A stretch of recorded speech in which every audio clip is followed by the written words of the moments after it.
In Cleveland, when I was growing up as a kid, there was a lot of just cocaine and alcoholism. Oh, no. Like it was a huge epidemic at the time, and both my parents were subject to that.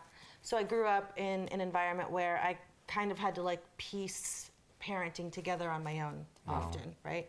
You're Puerto Rican, Yes, right? yes. Was there a big Puerto Rican community, or were you kind of on there's your a own? huge Puerto Rican community. So back in the day, everything used to be made in Ohio. Right. Okay. Like if you turn something over, everything said Ohio. Wow. And so, Not China. yeah, exactly.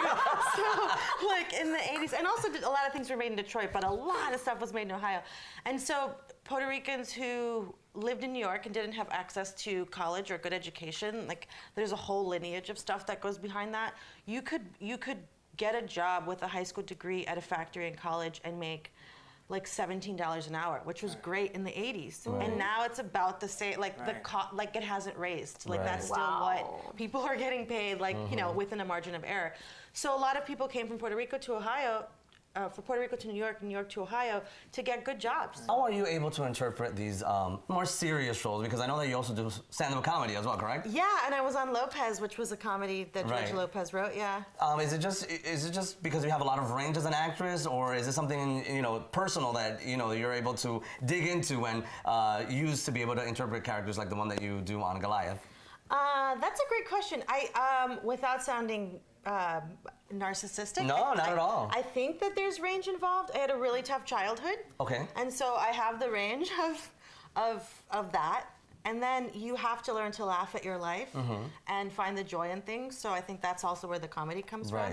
I interpret both characters the same. Like I figure out what their wants and needs and desires and dreams and hopes are. I do that for both characters. And then if it's funny, you know, that girl's just different, right? Like the girl who's like picking on George on the show, she needs attention for whatever reason, and it shows up in these quirky, weird ways.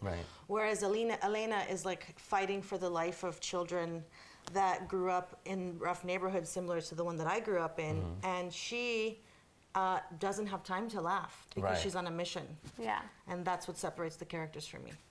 You seem like such a positive person. I'm so grateful to live through something like that, and then to be like here or on Goliath, and like doing things.